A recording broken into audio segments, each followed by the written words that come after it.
Is it possible that success in business, in healing, even in medicine, comes down to one thing, and that one thing is kindness? Now, I don't mean kindness as in politeness or being nice so people like you. I mean kindness as the nervous system practice that makes actually everything else sustainable. And recently, I was reminded of this in the most powerful way. So today, I want to take you behind the curtain of what I've been learning about kindness. We're going to talk about kindness in healthcare, in business, in entrepreneurship, and even why kindness is the very thing AI will never be able to master. And by the end, I think you'll see kindness not as an extra, but as one of the smartest strategies you can practice. Welcome to the Building Resilience Podcast, episode 251, Kindness versus Metrics, the real secret to real success. Welcome to Building Resilience, a podcast where theory, practical strategies, and inspiring stories show you how to unlock your best life. I'm your host, Leah Davidson. As a certified life coach, speech-language pathologist, and nervous system resilience expert, it is my mission to teach you how to be more resilient to life's adversities. I will show you how to manage your mind, befriend your nervous system, process your emotions, and even eliminate stress. It's time to do more than just survive. It's time to thrive. Let's get started.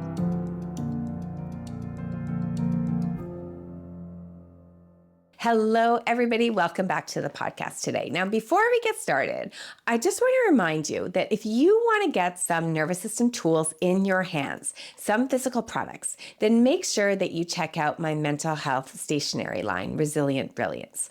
I have a guided journal called Resilience that is out and it's available on Amazon.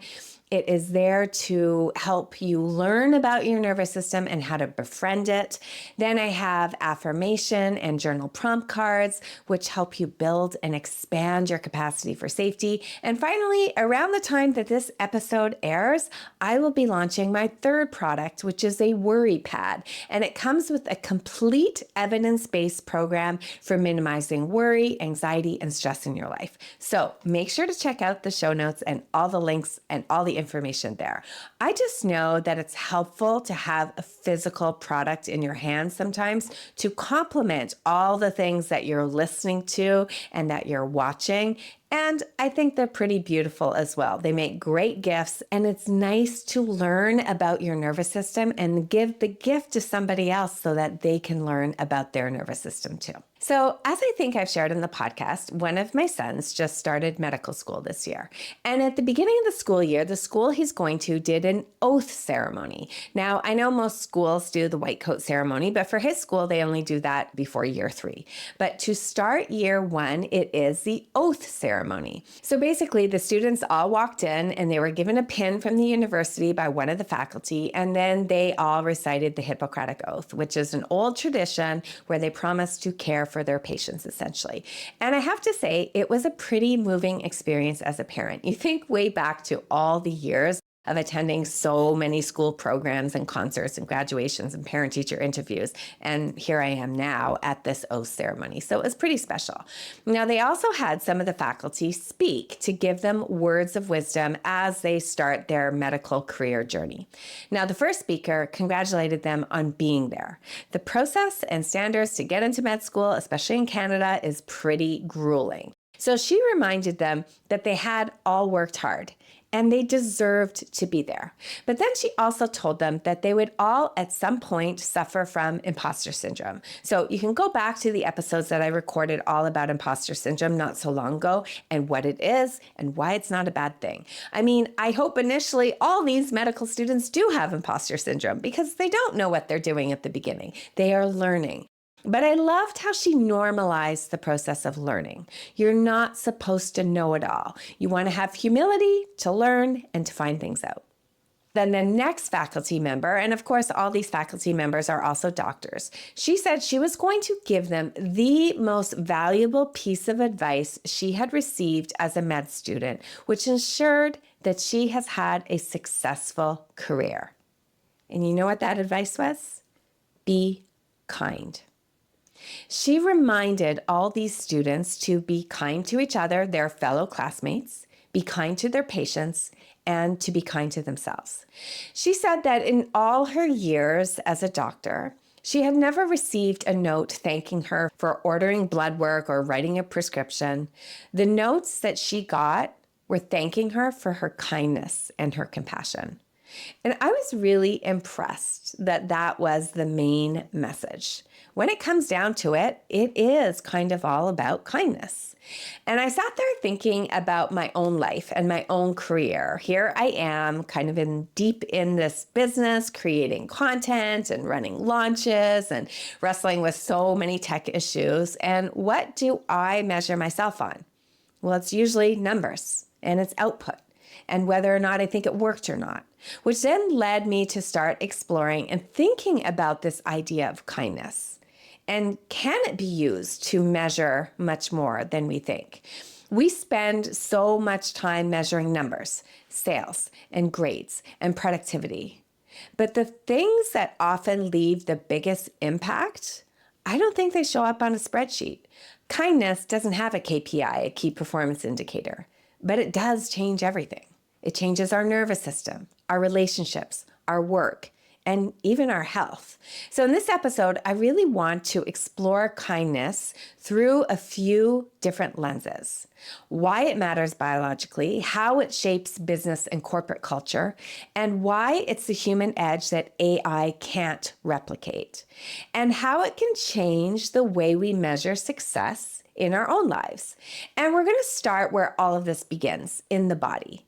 Because before we can talk about kindness in our work or in our relationships, we need to understand why it matters on a nervous system level. Now think about it. When you go to a doctor or to a teacher or a therapist, do you remember the exact data point that they gave you? Probably not. What you remember is, did they listen to me?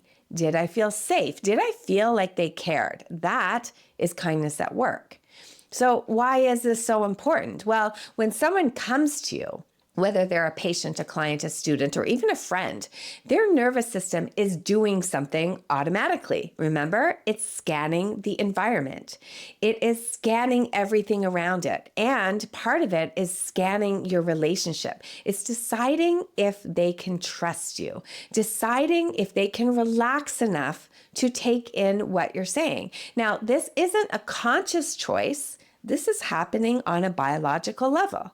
Our nervous system is constantly scanning for safety and danger. It's called neuroception. I did a whole episode on that way back when, I think it was episode 125. So it was a while ago. But neuroception is really asking the question, am I safe or not?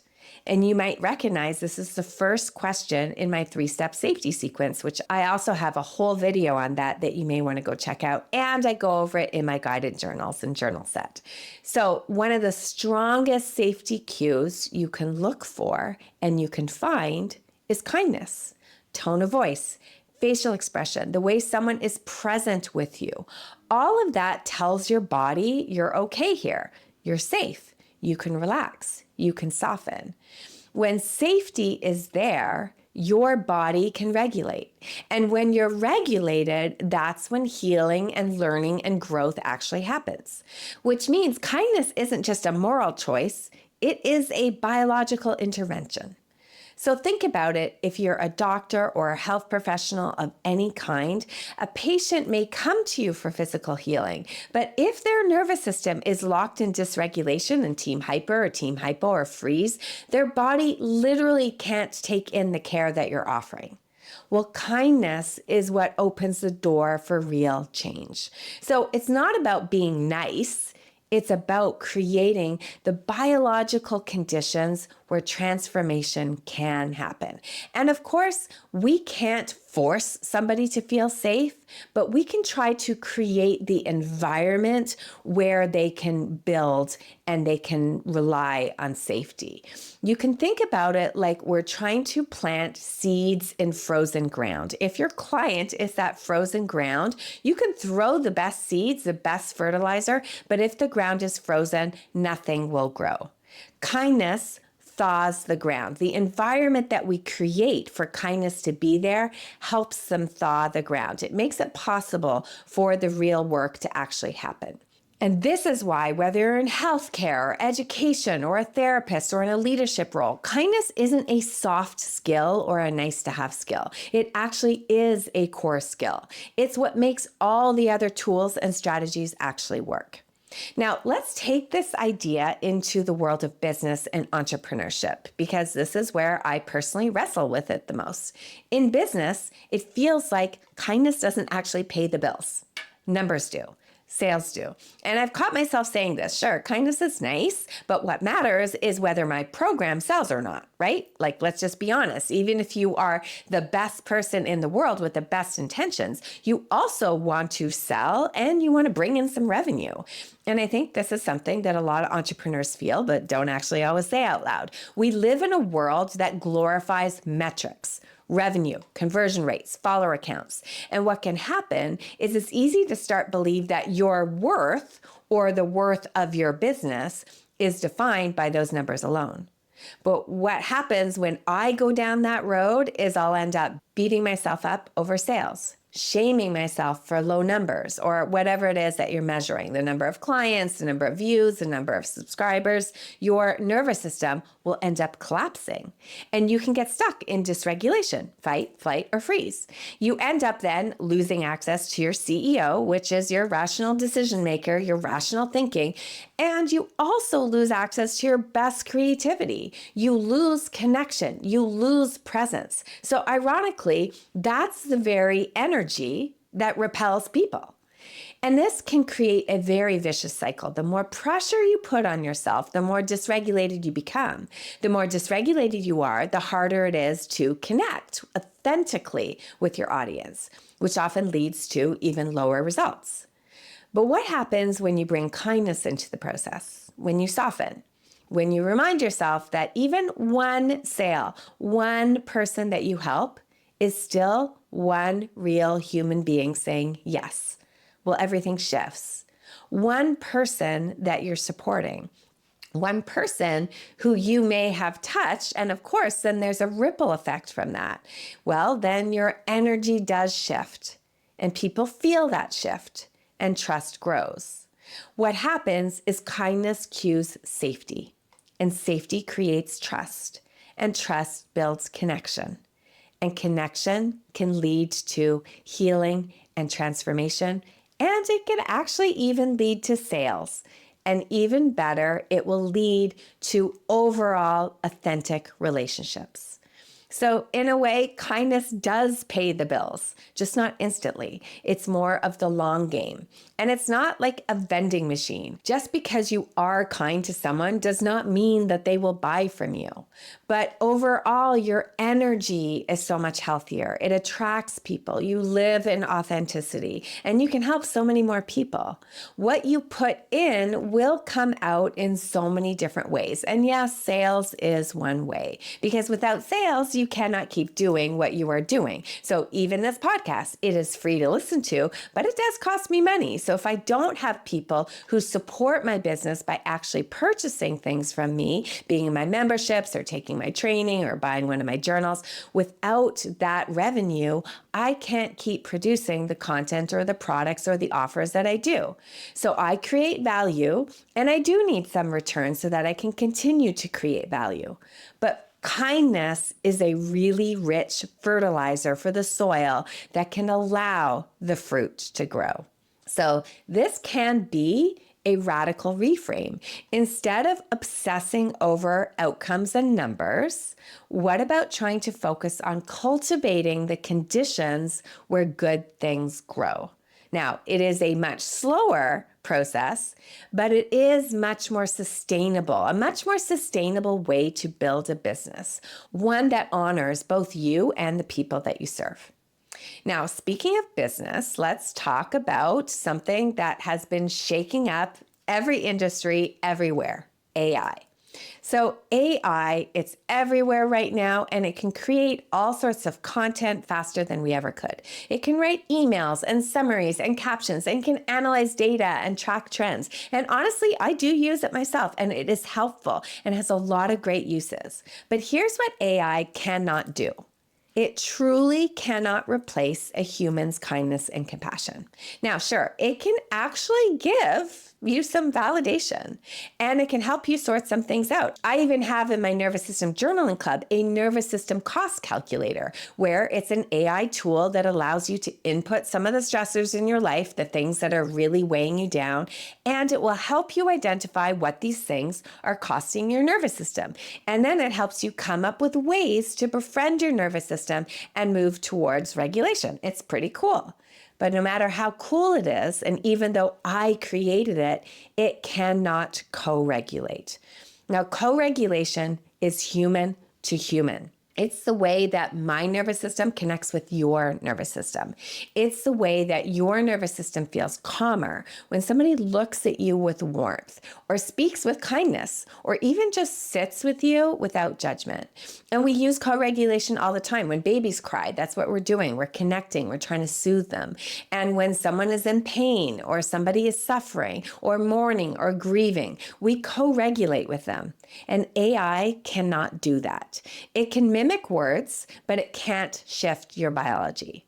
So that is why kindness is our human edge. It is what will make people choose you over a robot. And it's what makes business feel real and personal. Now, they've said that there's a trend right now that people are paying more for experiences and connection over material goods. People are going to more concerts and more in-person get-togethers. And that has a lot to do with our need for connection, our need for co-regulation and warmth and kindness and compassion. It's a huge piece of it. So I think that's why doubling down on your humanity right now matters more than ever.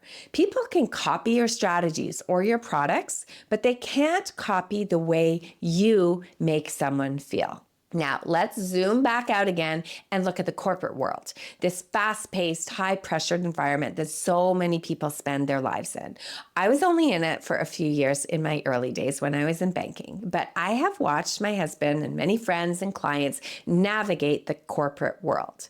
And in that world, and truly in many worlds, we've been conditioned to believe that in order to succeed, we have to compete. And we have to claw our way to the top. We have to win deals at any cost. We have to push harder and faster than the person next to us. And what does that often lead to? Well, it leads to cutthroat deals where people are treated like numbers, and backstabbing, and office politics, and unfair treatment, and lack of integrity. Employees are pushed to the brink of exhaustion, all to deliver bigger and better results. And when this happens, the nervous system is what takes a massive hit. There is a very large cost to the nervous system when these things happen. We start to see that chronic stress becomes the baseline that people are living in, and burnout skyrockets. And innovation, the very thing that companies are trying to achieve, it will actually decline because stressed out, dysregulated brains can't really problem solve creatively. So what if we flip the script here too? What if kindness wasn't just a personal value, but an actual corporate strategy? We know that a healthy nervous system thrives on three things: context, choice, and connection. And I talked all about this back in episode 159. Imagine if our workplaces prioritize these three pillars: context. Instead of constant chaos and unclear expectations, people know why their work matters and how it fits into the bigger picture. And then choice. Employees having autonomy, that they're trusted to make decisions and bring their ideas to the table, and their ideas and opinions are valued, and it's safe to share them, even if they're not the ones that people decide to go with. And then connection. Relationships aren't transactional. Leaders and teams are truly humans with each other. Imagine that, solving problems together rather than competing for survival. Now, if corporations integrated kindness into their culture, if they measured success not just by profits, but by how well they supported the nervous systems of their people, we'd probably see radical changes like lower burnout rates, higher creativity and innovation, and more sustainable growth. It would be a workforce that feels valued and empowered, not depleted and replaceable. And it's also important to say here too, it's not an either or. You don't have to choose between performance and kindness, because kindness creates the conditions for performance to thrive. And of course, this isn't just about business or corporate or AI. Kindness matters everywhere in every role where you show up for other humans. I know in my role as a speech language pathologist working in the area of traumatic brain injury for 25 years, I saw this firsthand. My clients didn't just progress because of the exercises I was giving them. They progressed when they felt safe, when they trusted their team members and their therapists, when they trusted me. And I like to think that part of why they trusted me was not just because of my experience and my credentials and my training, but because I always tried to offer and still do try to offer kindness and compassion. We know that the vagus nerve, that large cranial nerve, that's a collection of fibers that serves as a communication channel between the brain and the body, it is very involved in regulating your nervous system. And when kindness is present in tone, expression, in pacing, in facial expressions, the vagus nerve gets the message, you are safe. And in that state, the brain is free to learn and heal and grow. So this means that the simplest things like a warm tone or a calm presence, a small moment of compassion can literally change somebody's physiology. And it's not just emotional, it is really physical. And that change in physiology can make all the difference for their healing. How do we bring this full circle? By looking at what we measure. Maybe we have been measuring the wrong metrics. So not looking at just, did I finish the project? Did I hit the goal? Did I sell the program? What are the key performance indicators? How productive was I? How much did I get accomplished? But let's start also looking at, was I kind in the process? Did I create trust? Did I help somebody's nervous system feel a little bit safer? So this week, I want you to ask yourself, where can I practice kindness in my work? Maybe it's in the way you talk to yourself when your numbers are low or your performance is low. Maybe it's the way you respond to a colleague. Maybe it's the way that you connect with a client or a customer. Because kindness is not just personal.